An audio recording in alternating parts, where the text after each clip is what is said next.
welcome back. It is now August 14th and it is shaping up to be an absolutely beautiful morning out here so far.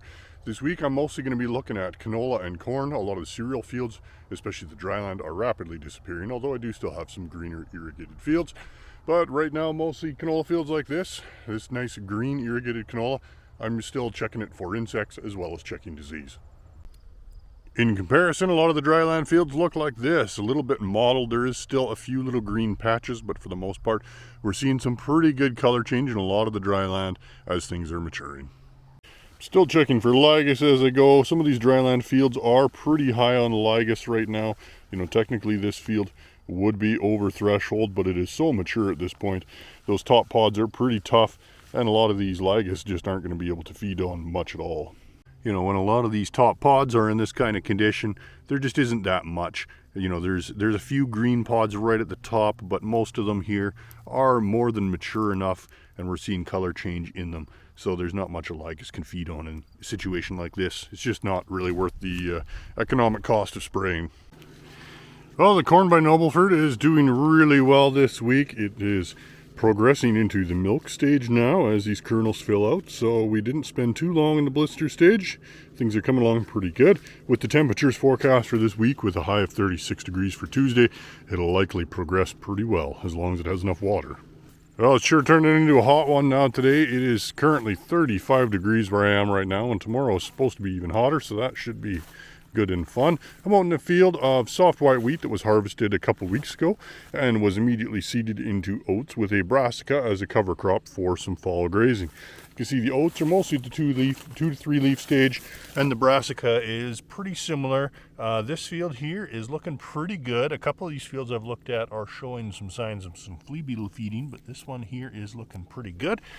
So things here are coming along nice. Pivot's running, it's getting irrigated, so better than dryland anyways. Here's that field of corn that got hailed out back in June that was reseeded with sorghum. You can still see some recovering corn in there. The sorghum itself is catching up to the corn pretty well now and looking good so far. Should be heading out in a few weeks. Oh, this field of late canola is looking pretty good, but you can probably, well, maybe you can tell, there's quite a bit of aster yellows in this field. It's still nowhere even near a single percentage, but it is visually distinctive when you look across the field. Because this canola was a lot greener when those leaf hoppers came in to infect them, it has had more time to develop, and you can see we've got all these modified flower structures that have turned into these big puffy moist leaves to help spread the disease. Some of these plants have some pretty dramatic tops on them. Also, there is more Sclerotinia showing up even in this field, which we did spray with a fungicide here. You can see down at the crown of this guy, it is all full of sclerotia.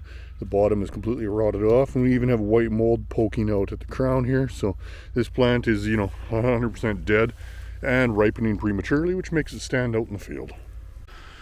Well, today I'm out at Coaldale for the Canadian Food Bank's harvest. So right now we're just getting the combines lined up and getting their lunch fed into everybody here. So we'll be starting harvest here later on once all the combines are all in line. So should see some drone video of that later this week. Here by Lethbridge we got excellent looking corn. This was in blister stage last week. We are now hitting milk stage in here, and it's filling out real nice. Looking great right now. Lots of potential in here. Here we have some very nice corn by Picture Butte. It is developing very well and looking good so far. One thing I'm looking for in this field is any sign of European corn borers. This field actually had quite a bit of it last year.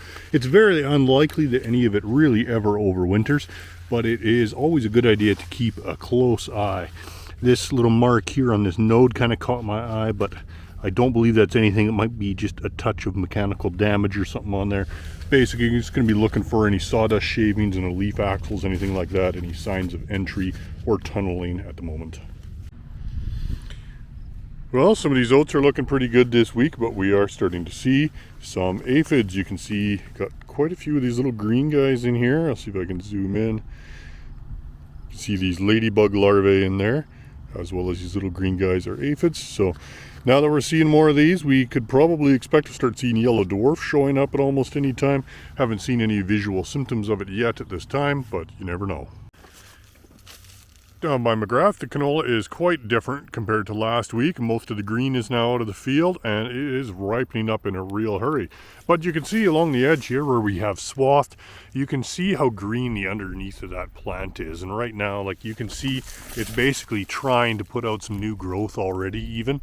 And if we were to get a big dump of rain in here, it's quite possible that we could see some regrowth and even new flower blooms starting to green things up, in which case we'd have to come in and desiccate here pretty rapidly.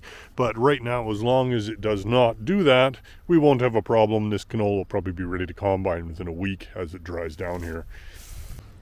Here you can see along the edge of this canola field we do have quite the population of flea beetles in here. This is not unusual to see at this time of the year. They will generally target stressed areas or areas along the edge of the field where, just like this, you get a little bit of extra moisture so you still have some green plant material.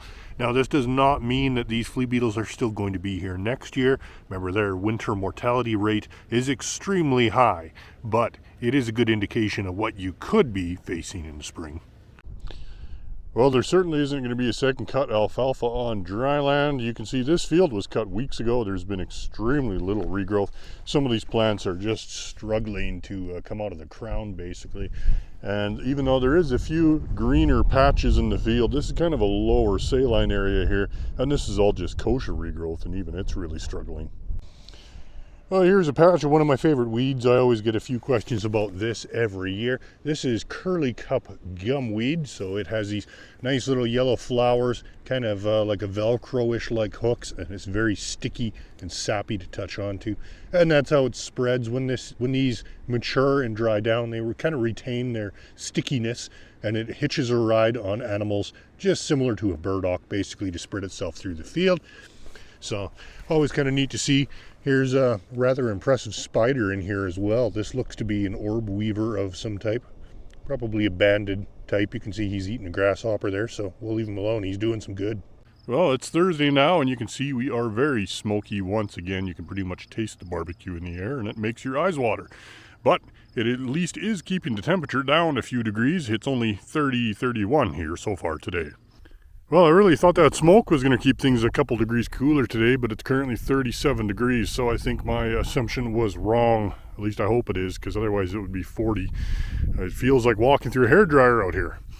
But this wheat field is maturing along, not too bad, so we still have a few green heads kind of mixed in, but you can see we actually have quite a bit of sawfly damage in here, so we're probably going to come in here and try to get this swath, get it picked up before any more of it falls over.